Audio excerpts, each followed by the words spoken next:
Mesdames, Messieurs, bonsoir. Merci de nous recevoir chez vous et bienvenue sur cette nouvelle édition d'information sur la télévision Labari. La station-service Sobami du quartier Banizumbu 2 a pris feu cet après-midi. Bilan, aucune perte en vie humaine, mais d'importants dégâts matériels enregistrés. Le constat avec une équipe de la télévision Labari composée de Ismaël Mouni et de Nasser Sedou.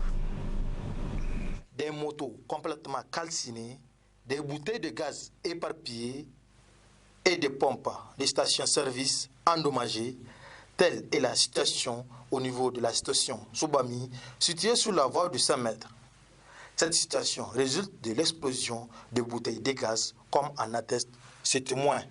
Lorsque le fait a été commencé, nous sommes là assis en bas d'une hangar auprès des gaz.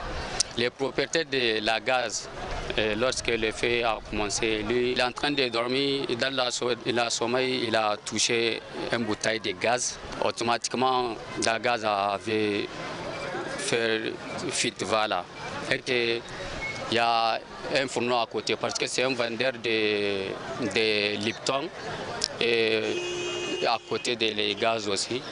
Automatiquement, quand le gaz a fait fuite, le fourneau a pris le feu. C'est seulement ce que je peux dire. Parce que lorsque le feu a été commencé, il y a les pompistes auprès. Je lui en parlais. Lorsqu'il voulait fuir, je dis n'a qu'à venir prendre la gaz pour éteindre avant que les choses vont s'aggraver. Ils ont eu peur, ils ont couru. Et que moi, je ne sais pas comment faire.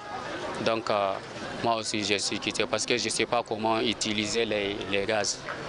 L'intervention des sapeurs-pompiers et des agents de la Nigélec a permis de circonscrire le feu et limiter les dégâts. La coalition ASSO-EPT organise depuis ce matin un atelier. Cette rencontre d'échange vise à valider le rapport alternatif sur la mise en œuvre des politiques éducatives pour la période de 2020 à 2022. Le compte rendu de cette rencontre avec Nafissatou Yaya. Valider le rapport alternatif sur la mise en œuvre des politiques éducatives pour la période de 2020 à 2022, c'est à cet exercice que vont s'atteler les participants à cet atelier initié par la coalition ASSO-EPT. Ce document, une fois validé, va permettre à la coalition de poursuivre ses actions de plaidoyer en faveur de l'atteinte de l'ODD 4, mais aussi et surtout de se renforcer sur le plan institutionnel et organisationnel pour assumer son rôle de veille citoyenne. Ce énième rapport alternatif sur la mise en œuvre des politiques éducatives se veut une analyse citoyenne de la mise en œuvre des politiques pour la période 2020-2023 et porte également sur les réformes éducatives engagées au cours de la période, les avancées et ou les progrès réalisés en matière d'éducation, ainsi que les défis majeurs auxquels le système est confronté. Il convient de rappeler que ASSO-EPT est la coalition nigérienne des associations, syndicats et ONG Campagne Éducation pour tous, qui regroupe une soixantaine de structures actives en éducation. En tant que structure membre de ANCEFA et de la campagne mondiale pour l'éducation CME, ASSO bénéficie de l'appui du Fonds de la société civile pour l'éducation, des fonds de projets éducation out loud ou éducation à haute voix, initiés par le partenariat mondial pour l'éducation, dont Oxfam et IBIS. Cette importante collaboration a permis à notre coalition de faire plusieurs réalisations, dont le présent rapport destiné à l'amélioration de la gestion et la gouvernance du système éducatif nigérien. Au vu de l'importance de l'ordre du jour, le président de la coalition a attiré l'attention des participants. À travers la présente rencontre, nous sollicitons vos analyses et suggestions pour amender et parfaire ce précieux outil avant de le mettre à la disposition des différents acteurs de l'éducation pour un enseignement de qualité dans notre pays.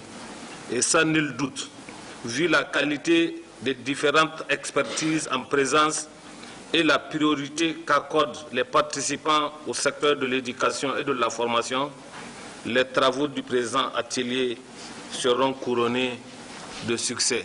Le président de la coalition ASSO-EPT a enfin saisi l'occasion pour réitérer ses remerciements aux consultants pour la qualité du travail abattu dans le cadre de l'élaboration de ce document et leurs partenaires techniques et financiers qui les accompagnent, dont Oxfam Ibis et le Partenariat mondial pour l'éducation, PME.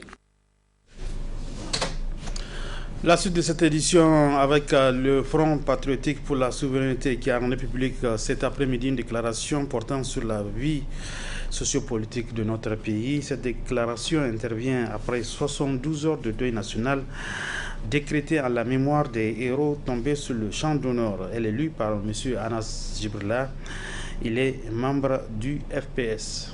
Prioriser la sécurisation du pays à travers la dotation de nos forces de défense et de sécurité en matériel militaire adéquat et la promptitude dans l'utilisation de vecteurs aériens sur les théâtres des opérations. De veiller à la sécurisation des populations en leur facilitant l'accès aux denrées de première nécessité et en assurant le respect des prix sur le marché et à tous les niveaux. Le Front se félicite des avancées sur le plan judiciaire et demande sans aucun règlement des comptes de traduire toutes les personnes impliquées de près ou de loin dans des malversations financières et complots contre l'État devant les juridictions de notre pays. Le Front renouvelle sa demande de libération de l'ensemble des détenus politiques, civils et militaires, victimes des règlements des comptes du régime déchu dans les différentes prisons et dont rien ne justifie leur maintien en détention jusqu'à présent. Le Front patriotique pour la souveraineté demande au CNSP l'abrogation des lois suivantes. La loi octroyant une retraite aux parlementaires et la dissolution de la caisse des retraites des parlementaires CARPA. La loi portant modification de la loi sur la retraite des anciens chefs d'État, anciens premiers ministres et anciens présidents de l'Assemblée nationale.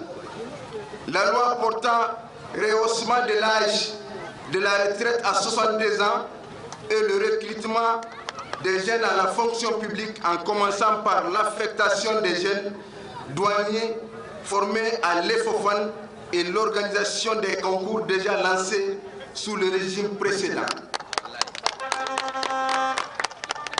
Le Front patriotique pour la souveraineté demande enfin au peuple nigérien de rester serein et mobilisé jusqu'à la victoire finale, de rester résilient face à la situation qui demande plus de sacrifices et de ne pas céder aux subversions tendant à entamer le combat engagé depuis le lendemain du 26 juillet 2023.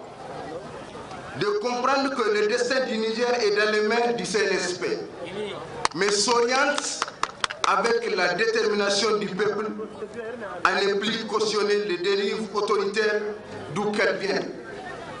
Le Front patriotique pour la souveraineté lance un appel au peuple nigérien, de l'interne tout comme de l'international, à une grande mobilisation le mardi 31 octobre 2023 qui coïncidera avec la fin de tous les ultimatums liés aux accords militaires dénoncés entre notre pays et la France.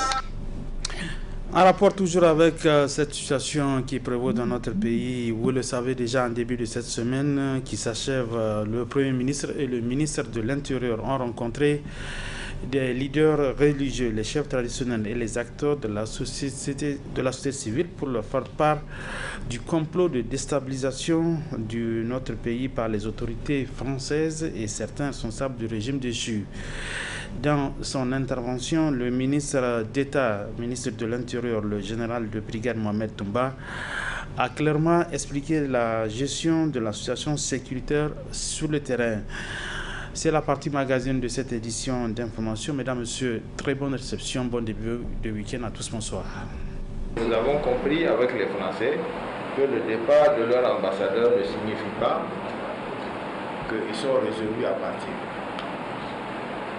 Ils sont inscrits dans une logique de déstabilisation. Vous l'avez entendu pour la plupart dans les réseaux sociaux. Vous avez vu leur leader, leur homme politique, à travers les chaînes de télévision étrangères, tenir des propos de ce type, de ce genre. Parce que pour nous, quand il s'agit de partir, on leur a donné un plan simple. La France était ici depuis les années 2010. Donc quand elle est arrivée, elle a commencé par envoyer des avions ici. C'est juste une base. Quelques avions pour, disait-il à l'époque, soutenir les Maliens qui étaient en difficulté. Donc en ce temps, l'autorisation leur avait été donnée de s'installer à la base aérienne avec quelques avions. Ils étaient à peine une centaine de Français qui étaient là pour la maintenance de leurs avions. Plus tard, avec le problème qu'ils ont connu avec le Mali, sur le chemin de leur repli, ils avaient émis le désir de rester au Niger. En ce temps aussi, ils ont été compris. L'autorisation leur avait été donnée à l'époque par le gouvernement en place de s'installer au Niger. Alors là, ils sont arrivés en grand nombre.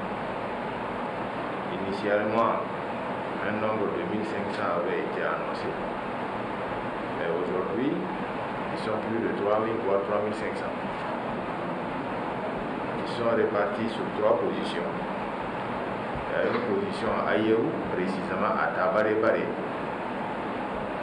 Une position à Ouala. Et la base aérienne ici à Niamey. Pour nous, c'est logique. Vous voulez partir, on dit, on fait simple. Les derniers à arriver seront les premiers à partir. Vous êtes militaires, nous sommes militaires. Nous savons pertinemment que si vous gardez des troupes encore ici au Niger, c'est toujours dans cet esprit belliqueux pour avoir ces velléités. Alors donc, vos troupes quittent en premier.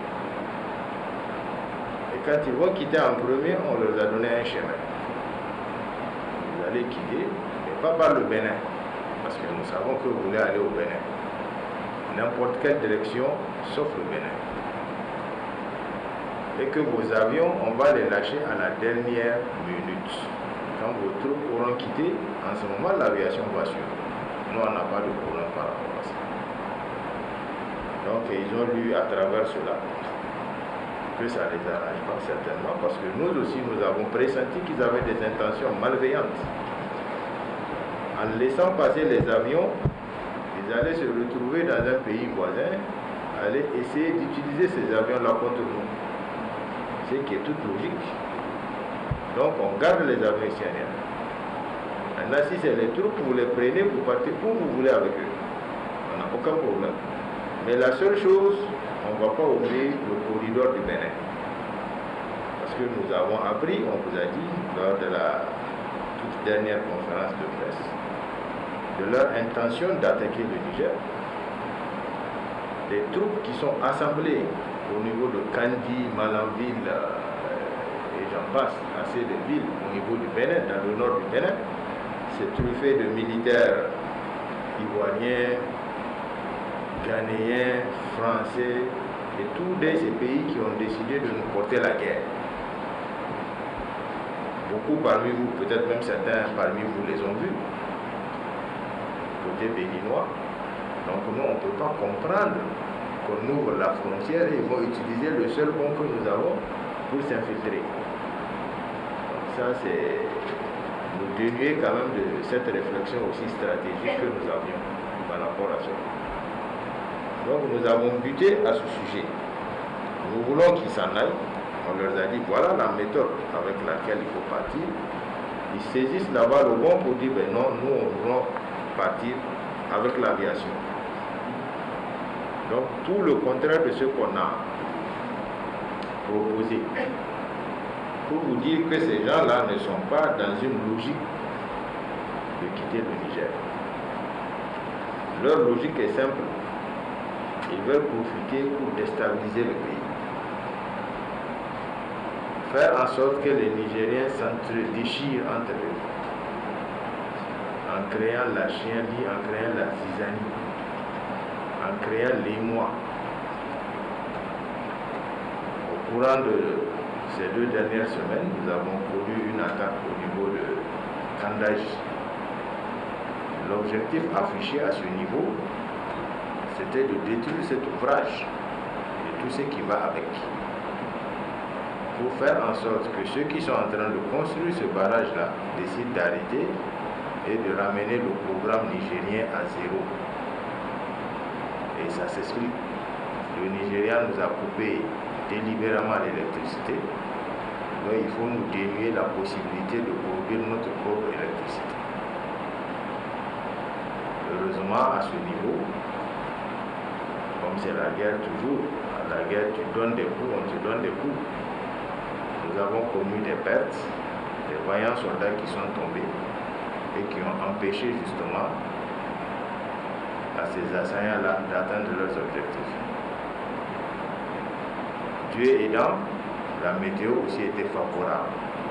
Parce que beaucoup aussi parmi vous se disent, mais pourquoi nous avons des avions, pourquoi nous avons des drones et que nous avons encore ces problèmes? C'est simple. Les avions et les drones sont opérables en fonction de la météo. Dès que vous voyez qu'il y a des nuages, il y a la pluie qui se prépare, il n'y a aucun avion qui peut décoller. Aucun drone ne peut partir.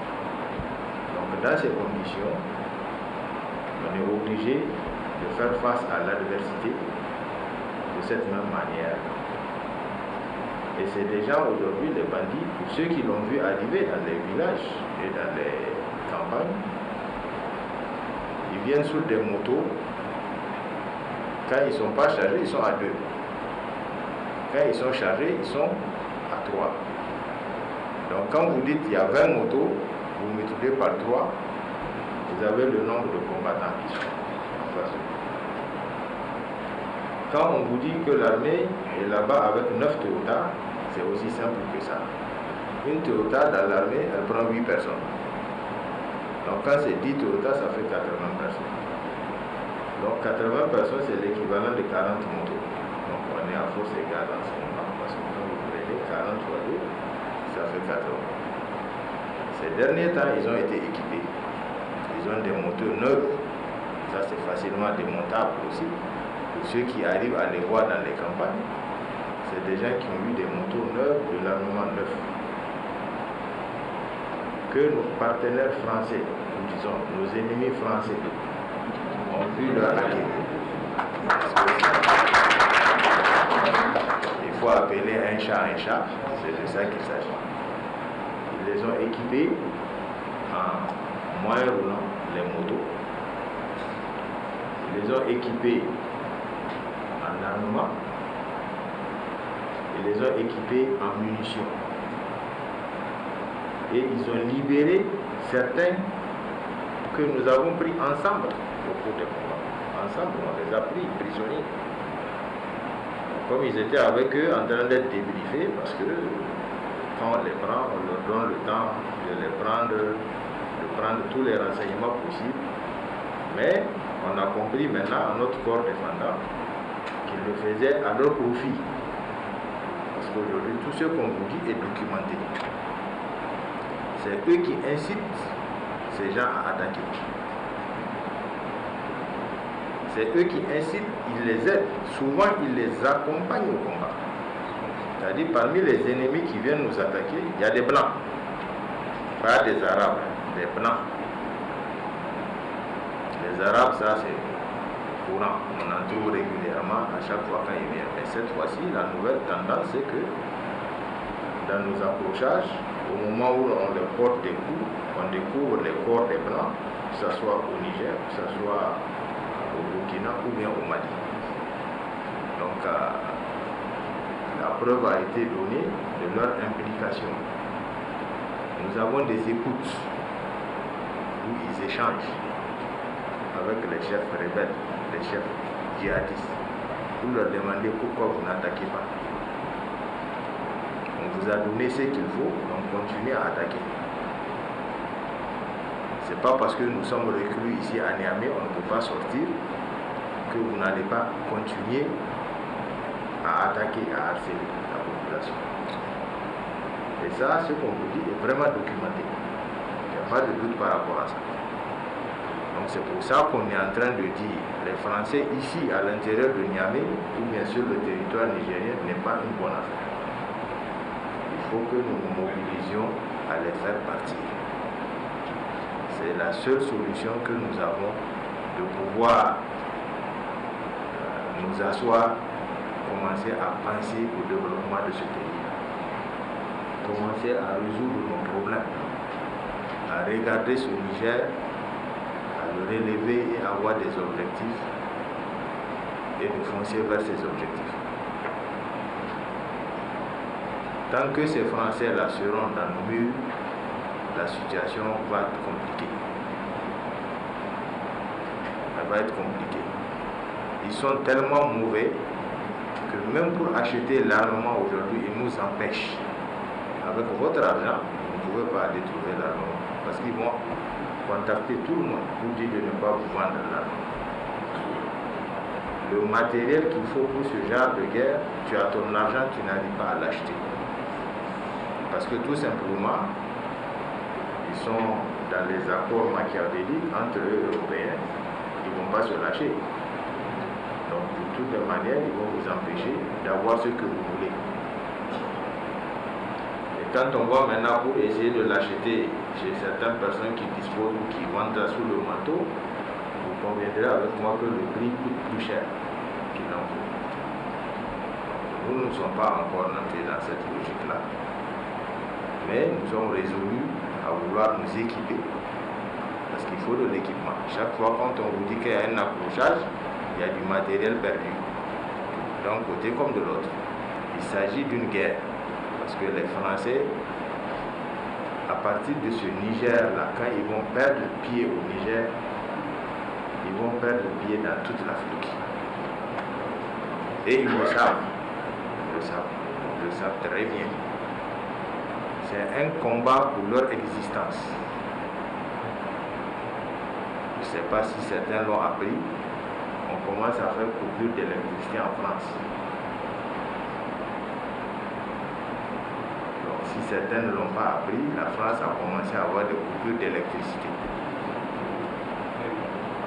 Donc vous voyez déjà que les problèmes ont véritablement commencé pour eux. Et je ne sais pas dans ces conditions-là, est-ce que ils vont partir aussi facilement. Donc ils sont dans une logique de déstabilisation. Maintenant de l'extérieur, ils ont malheureusement certains des régimes déchus, tels que Rissa Boula, que tout le monde a entendu ici, qui est allé au niveau de ces communautés, il a voulu faire des recrutements, ces communautés ont refusé de le suivre dans cette aventure. Alors qu'est-ce que nous aurions appris? Parce que tous les déchus pratiquement sont à Abuja. Tous les ministres qui ont fui sont là-bas. Donc ils ont fait une tontine pour donner à Rissa. Pour aller recruter des mercenaires. Et les mercenaires, il y en a dans le sud du pays. C'est pas ça qui manque. Donc aujourd'hui, ce qu'eux ils comptent faire, c'est utiliser l'argent qu'ils ont pris du pays pour aller chercher des mercenaires dans le sud Libye et venir attaquer le Niger. Donc voilà un autre plan dans lequel les Français sont inscrits. Et des preuves nous ont été données. Des avions sont descendus au sud Libye, des avions français, pour amener du matériel de guerre à ces mercenaires. Les preuves sont là. Donc vous voyez que c'est des gens, non seulement de l'intérieur, ils ont toujours ce rêve de déstabiliser. De l'extérieur, ils ont deux fronts. Il y a le front du Bénin, vous ai cité au début, avec la CEDEAO, parce que ce n'est pas encore fini. S'ils veulent finir, que la CEDEAO décide de coller la paix au Niger, c'est de le sortir clairement et de le dire. Jusqu'à présent, ces pays qui veulent nous porter la guerre, ils sont encore dans leur logique guerrière. Maintenant, du côté de la Libye, nous avons un front aussi probable qui sera mis en œuvre cette fois-ci par Issabula avec ses mercenaires. Donc voilà la situation dans laquelle nous sommes. Et sans compter notre traditionnel problème qui nous concerne avec le Mali, le Burkina et le Niger, qui est ce djihadisme-là, qui est en train d'endeuiller nos populations, qui est en train de sévir dans la zone de 3 frontières et sur lequel nous sommes en train de mettre tout en œuvre, de susciter toutes les initiatives possibles avec ces deux pays pour pouvoir y faire face. Et nous sommes persuadés, nous le savons très bien, si les Français quittent cet espace-là, en 6 mois, on va régler ce problème. En 6 mois, ça c'est la limite vraiment la plus longue. Le problème là, on va le mettre derrière. Et on va se mettre à travailler résolument. Nous avons la compétence. Le Niger, on n'a fait que ça depuis des années. On est là sur le terrain, on a plusieurs fronts. Aujourd'hui, tous les officiers nigériens que vous voyez, d'une manière ou d'une autre, ont goûté à ça. Les gens se sont battus, ils se sont battus depuis leur jeunesse jusqu'à la vieillesse. Donc l'expérience, on l'a. Vous avez des hommes capables de faire face à ça. On n'a pas besoin de quelqu'un. On nous donne le matériel, on va faire la guerre. On va faire la guerre, nous savons le faire.